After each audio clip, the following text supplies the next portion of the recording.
नमस्कार, आप देख रहे हैं टीटन 24 न्यूज। मैं हूं आपके साथ प्रिया। आज के बुलेटिन की शुरुआत बड़ी खबरों से।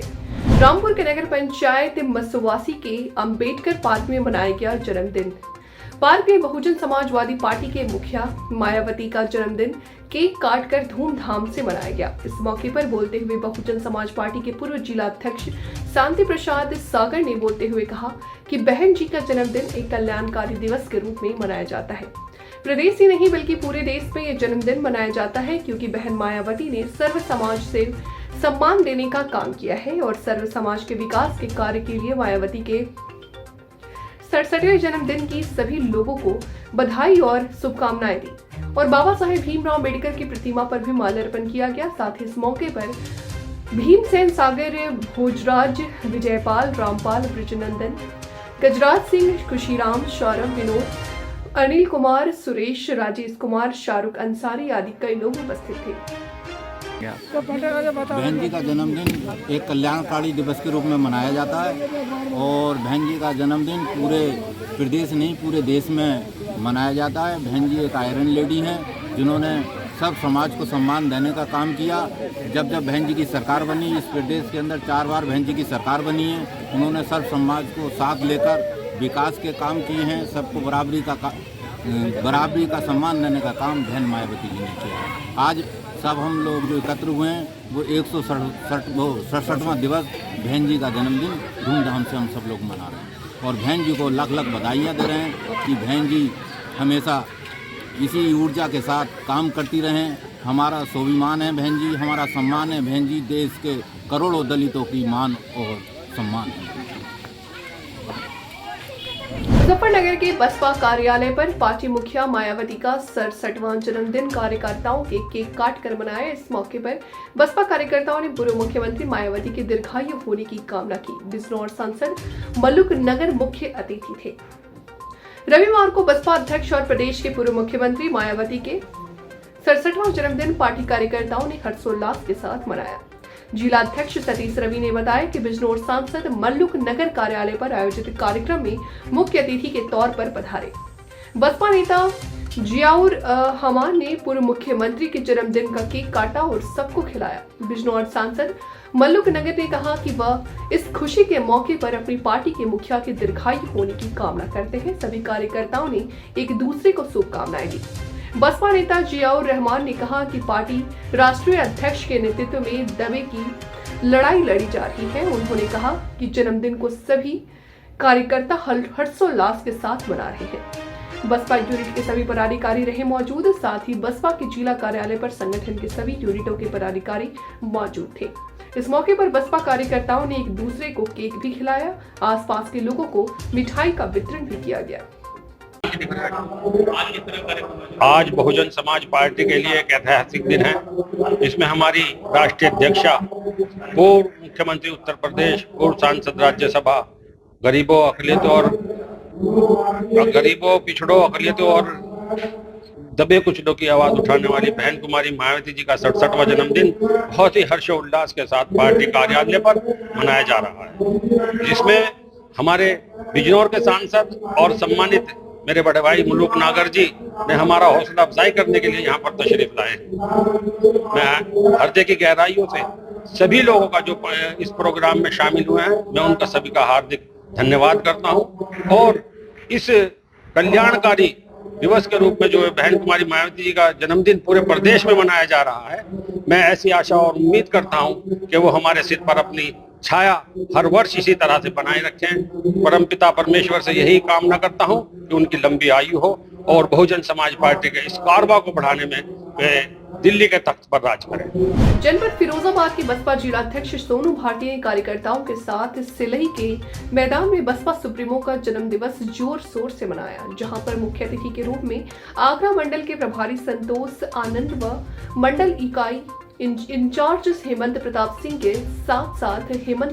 के साथ बसपा नेता डॉक्टर ज्ञान सिंह, पूर्व विधायक अजीम भाई सहित जनपद के तमाम बसपा नेताओं की मौजूदगी में कार्यक्रम का आयोजन बड़े धूमधाम के साथ किया गया। तो वहीं नगर निकाय चुनाव के प्रतिनिधियों ने भी अपने अपने समर्थकों के साथ अपनी उपस्थिति दर्ज कराने पहुंचे, जहां पर बसपा कमेटी के लोगों ने मंच से ही नाम उच्चारण कर सभी को सम्मानित किया। इस तानाशाही सरकार को भी रुकावट फेंकने का काम करेंगे। हम बहुजन समाज पार्टी के लोग पूरे देश के अंदर 15 जनवरी को माननीय बहन कुमारी मायावती जी का जन्म दिवस, जन कल्याणकारी दिवस के रूप में मनाते हैं। और इस दिन हम जरूर समाज के निर्धन, गरीब और कमजोर समाज के जो लोगों को उनकी जरूरत के हिसाब से हम उनको आर्थिक रूप से मदद भी करते हैं और ऐसे जो भी मदद होती है वो भी शिक्षा से दूर किया समाज पार्टी के कार्यकर्ताओं ने ले रखा है। आज बहुजन समाज पार्टी की राष्ट्रीय अध्यक्ष, उत्तर प्रदेश की 4 बार मुख्यमंत्री रही परमादेवी बहन कुमारी मायावती जी का 67वां जन्मदिवस बड़े पूरे देश में हर्षोल्लास के साथ मनाया जा रहा है। उसी क्रम में फिरोजाबाद में भी आप देख रहे हैं बहुजन समाज पार्टी के वरिष्ठ नेताओं के साथ साथ हजारों की संख्या में उमड़ा हुआ जनसैलाब अपने नेताओं को शुभकामनाएं दे रहा है। उत्तर प्रदेश के पूर्व सीएम बसपा के राष्ट्रीय अध्यक्ष मायावती के जन्मदिन आज कार्यकर्ताओं ने जन कल्याणकारी दिवस के रूप में मनाया। जनपद कासगंज के बसपा जिलाध्यक्ष डीपी राणा ने कार्यकर्ताओं के साथ यूके गार्डन में बसपा सुप्रीमो का जन्म दिवस जोर शोर से मनाया। साथ ही जहां विधानसभा सत्र के पूर्व प्रत्याशी आरिफ ने संबोधन में कहा कि बहन मायावती की सरकार में कानून व्यवस्था बेहतरीन रहती थी, लेकिन आज की कानून व्यवस्था आप खुद देख रहे हैं। हजारों कार्यकर्ता ने बसपा सुप्रीमो मायावती का जन्मदिन मनाकर लंबी आयु की कामना की।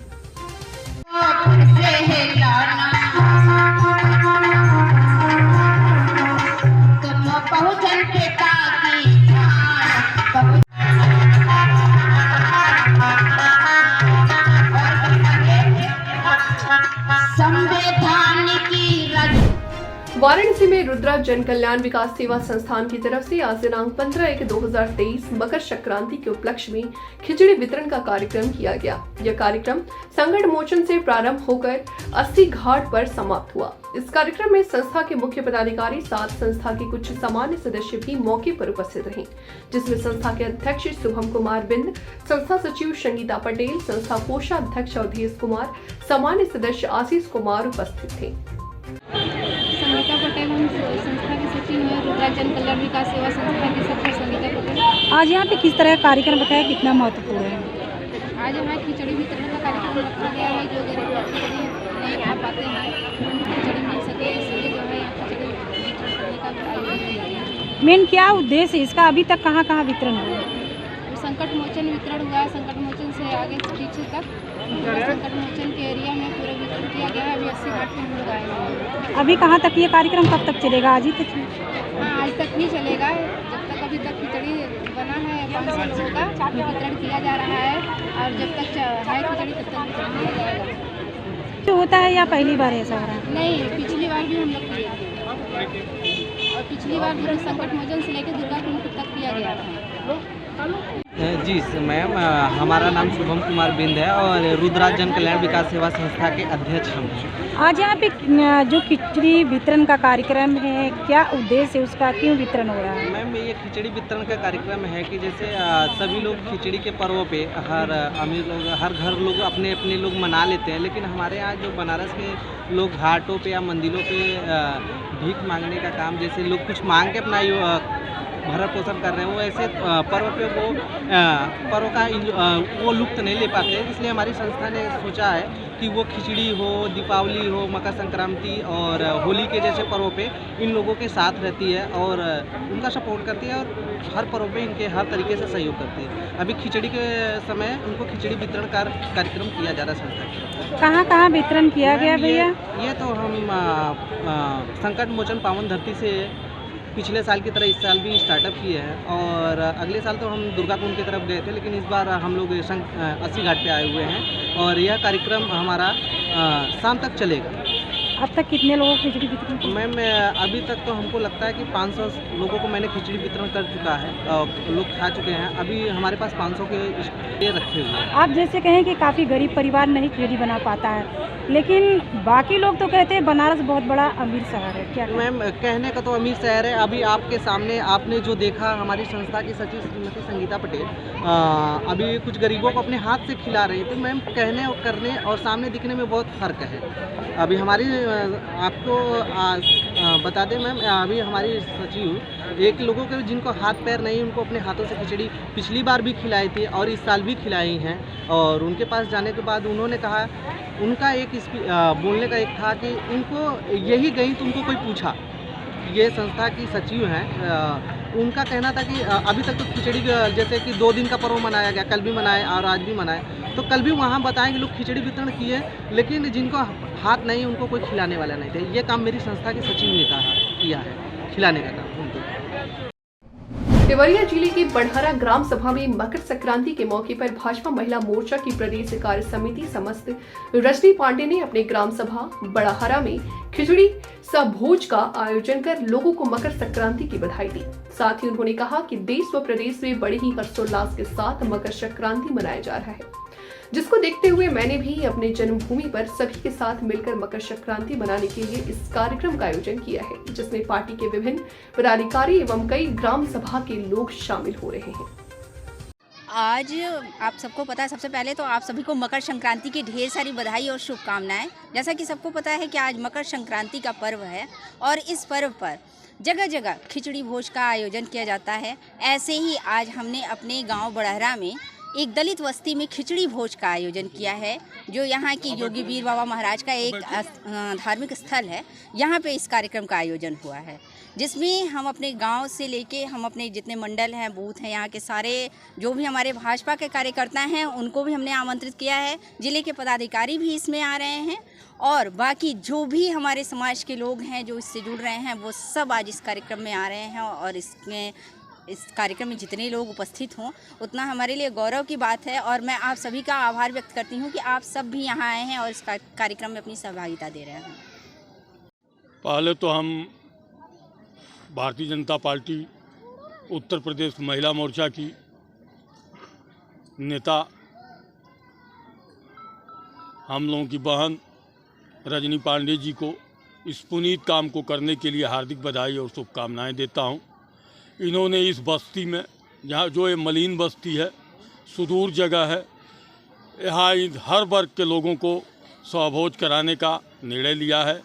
इसमें भारतीय जनता पार्टी के सभी कार्यकर्ता मंडल से लेकर जिले स्तर तक के पदाधिकारी शामिल हो रहे हैं और आज के दिन मकर संक्रांति के शुभ अवसर पर हम यहाँ उपस्थित सभी माताओं, बहनों, भाई और बुजुर्ग चाचाओं को शुभकामनाएं देता हूं और यह उम्मीद करता हूं कि ये आने वाला साल आप लोगों को खुशियां दे और आप लोग उन्नति के मार्ग पे चलें।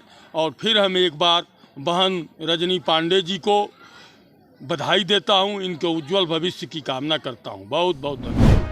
जनपद कासगंज के थाना पटियाली क्षेत्र के गांव नीवलपुर में निर्माणाधीन मकान की दीवार गिरने से एक ही परिवार के 4 सदस्य दब गए, जिन्हें ग्रामीणों ने मलबा हटाकर निकाला और उन्हें इलाज हेतु फर्रुखाबाद के फतेहगढ़ ले जाया गया, जहां डॉक्टरों ने 26 वर्षीय योगेंद्र व 16 वर्षीय संगीता को मृत घोषित कर दिया। घायलों का उपचार चल रहा है, वहीं परिवार में कोहराम मचा हुआ है। सूचना पर पुलिस प्रशासन एवं उच्च अधिकारी पहुंचे हैं, जिन्होंने घटनास्थल का निरीक्षण किया। बताया जा रहा है कि घायल व्यक्ति अपने दीवार की नींव खोद रहा था, तभी 4 दिन पूर्व बनी जोगराज की दीवार गिर गई, जिससे ये बड़ा हादसा हो गया। जनपद मुजफ्फरनगर के थाना सिविल लाइन क्षेत्र के मोहल्ला महबूब नगर में वेस्ट प्लाई के गोदाम में भयंकर आग लगने से अफरा तफरी मच गई और पता लगते ही तुरंत अग्निशमन विभाग को सूचित किया और आग पर काबू पाने में अग्निशमन विभाग और स्थानीय लोगों के साथ मिलकर आग पर काबू पाया गया। जानकारी के अनुसार आपको बता दें कि सुबह सवेरे 4 बजे लगी भयंकर आग और भी विकराल रूप धारण कर सकती थी यदि अग्निशमन की गाड़ी समय पर न पहुंचती। दिलशाद अब्बासी में जानकारी देते हुए बताया कि लगभग 15 अग्निशमन की गाड़ियों ने मौके पर पहुंचकर आग पर काबू पाया और स्थानीय लोगों ने भी कड़ी मशक्कत के बाद आग पर काबू पाया। स्थानीय निवासी दिलशाद अब्बासी ने जानकारी देते हुए बताया कि ये गोदाम कलीम का है और अभी नुकसान का कोई आकलन नहीं किया गया है और गनीमत ये रही कि इस दौरान कोई जनहानि भी नहीं हुई है। गोदाम के बराबर वाले मकान मुस्तफा अब्बासी के मकान में भी नुकसान हो गया है। आग लगी है सर, किस तरह की आग, किस तरह आग लगी, क्या कारण है? अभी उसका जो है इसका स्टार्ट तो पता नहीं चल पाया है। ये कलीम ट्रेडर्स के नाम से है, कलीम सराब सलीम की दुकान है। मतलब दुकान के टीन सेट में जो है तो उसने जो काफ़ी स्टोरेज कर रखा था, प्लाईवुड का सामान ही था पूरा।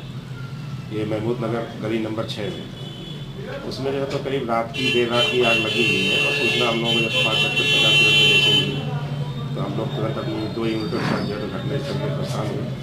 आग थोड़ी बड़ी थी तो इस वजह से फिर हमने जो है तो जानसंग से भी एक गाड़ी मंगवाई और पुराना से भी तो 4 गाड़ियाँ जो है तो लगातार काम करी हैं। करीब 4 साढ़े 4-5 घंटे तक आग को काबू करके पूरी तरह से बुझा दिया गया है और किसी प्रकार की कोई जलानी नहीं। कितनी फायर टेंडर को बुलाना पड़ा? 4 फायर टेंडर थे हमारे जो है तो 2 हमारे यहाँ सिटी के थे और एक पुराना का था और एक जानसंग का। तो पूरी यूनिट ने जो है तो बड़े दमखम के साथ जो है तो काम किया। नहीं तो अगल बगल के जो मकान थे उनको भी खाली करा दिया क्योंकि उसमें धुआं जा रहा था। तो उनको पूरी तरह से खाली करा करके और उन मकानों की भी सेफ्टी जो है तो करनी पड़ी। काफ़ी प्रयास के बाद जो है अगल बगल की जो संपत्ति थी उसको हमने जो है तो बचाया और जहाँ पर आग लगी थी उस इवेंट में तो उसका जो है टीन शेड वगैरह गिर गया था जिससे आग बुझाने में काफ़ी जो दिक्कत हो रही थी। तो फिर आग को ठंडा करके कंट्रोल करके ठंडा करके फिर जो टीन शेड हटा करके आग को फिर गिरा दिया गया। तो कोई जनहानि हुई आग नहीं, कोई भी जनहानि नहीं है यहाँ पर जो तो ये पूरे जो ओपन एरिया था वो मतलब जो तो कोई ऐसा कंजेस्टेड नहीं था। ओपन एरिया होने के नाते जो अगर कोई रहा भी होगा तो भी और वहाँ पर कोई जगह नहीं है किसी कोई जगह। नुकसान कितने का होगा सर?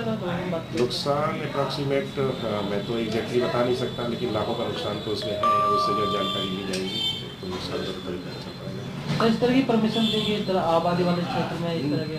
नहीं, ऐसी परमिशनें होती नहीं है। ये ऐसा होता है कि मतलब छोटे छोटे काम करके जो तो लोग अपनी जो नया किसी भी गली में शुरू कर देते हैं फिर धीरे धीरे जो है तो उनका पेज जो बढ़ जाता है, माल बढ़ जाता है और सेफ्टी के नॉर्म्स पूरे नहीं करते हैं। जब कभी ऐसी जो लापरवाही होती है तो ऐसी घटनाएं हो जाती है। ताजा मामला हनुमंत विहार थाना क्षेत्र के संजय गांधी नगर का है, जहां शुक्रवार देर शाम दबंगों ने एक मोहल्ले में जमकर उत्पात किया।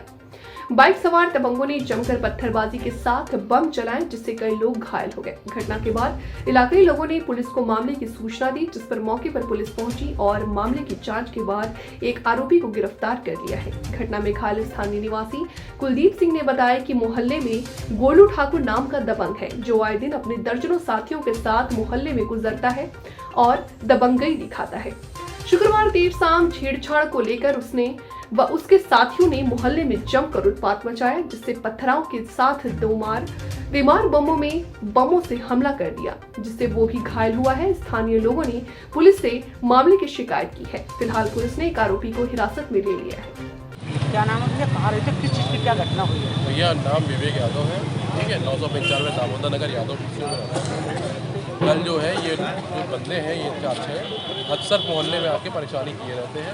तो कल आके गली में गाली गलौज कर रहे थे पहले, तो इनको मोहल्ले के लोगों ने समझा के वापस घर भेज दिया। दोबारा आके ये जो बंदा है कुछ लोगों को साथ में लेके आया बम के साथ, रजत ठाकुर नाम है और इसके कुछ अज्ञात साथी हैं जो 10-15 हैं, अक्सर घूमते रहते हैं। वो सब आए और उसके बाद हमारे घर पे दुकान पे और दुकान जो बंद है उसको टारगेट कर रहे हैं कि ये जो है ये कौन है। भाई मामला समझ में आए तो पता चले। ये घटना कितने बजे की है और ये जो रजत नाम का है लड़का वो कहाँ रहते हैं? अक्सर ये मामला निकल के आता है। हाँ, ये गली में हमें अक्सर होता रहना है। इससे पहले भी अगल बगल 1-2 घरों में जो है इन्होंने घुस के किसी को मार लिया है। लोगों ने मोहल्ले ने आपत्ति नहीं जताई तो इनके बड़े भाव बढ़े हुए और कहते हैं कि कोई भी दामोदर नगर में यादव बीचों के आसपास हमारे जैसा मठ नहीं है जो हम उनको वो कर सकें। रजत, उसका नाम रजत बता रहे, इसके साथ कई लोग हैं, उनके नाम जानते हैं आप? उनके नाम नहीं जानते, आज उनको देखेंगे क्योंकि हमारे पास कुछ वीडियोज़ में उनकी फ़ोटोज़ हैं और उनके जितने भी गैंग के लोग हैं रेगुलर अक्सर आते रहते हैं। क्या दुकान में बम चलाने का क्या कारण रहा, क्यों चलाए बम? भैया दुकान में नहीं, घर में चलाए। हाँ, घर में चलाए तो कम नीचे भी चलाए। तो क्या कारण रहा, क्यों कोई विवाद? भैया कारण अभी तक कुछ नहीं पता चला, मोहल्ले में पता कर सकते हैं कि हमारा किससे क्या विवाद रहा है। इसके पहले भी कभी किसी से मैंने यहाँ पे बोला नहीं, हमारे घर से कोई इस तरीके से कोई वार्तालाप करता भी है। नहीं, जो ये लोग हैं जिन्होंने लोग बम चलाए हैं, तो क्या अक्सर इस तरीके से ये अक्सर मोहल्ले में क्या है कि एक दबाव बनाना चाहते हैं, अलग तरीके का माहौल क्रिएट करना चाहते हैं। इनके परिवार में उल्टा हम लोग जब इनको घर छोड़ने या बाद में दोबारा जब ये आए बम चलाने, तो इनके मम्मी भी जो है सहयोग कर रही है। क्या इनके ऊपर पहले से कोई मुकदमे दर्ज है? 3 भैया होंगे, वो तो थाने जाने के बाद पता चलेगा। कितने लोगों की गिरफ्तारी हुई अभी तक?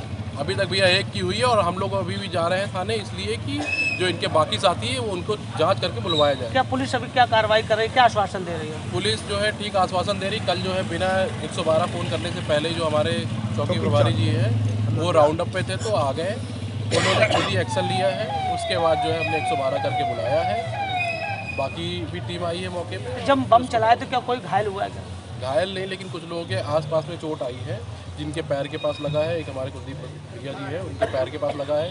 1-2 लोग गिर गए उस भगदड़ में, गुम्मे उन्होंने चलाए हैं।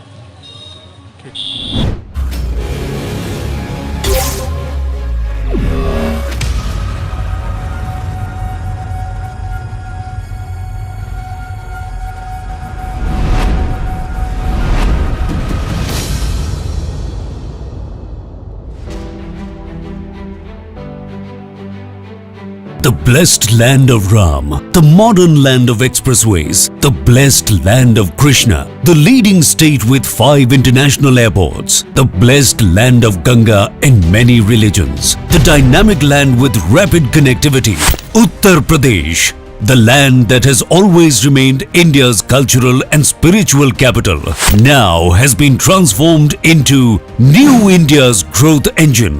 Come and discover unlimited enterprising opportunities offered by New Uttar Pradesh at UP Global Investors Summit 10th to 12th February 2023.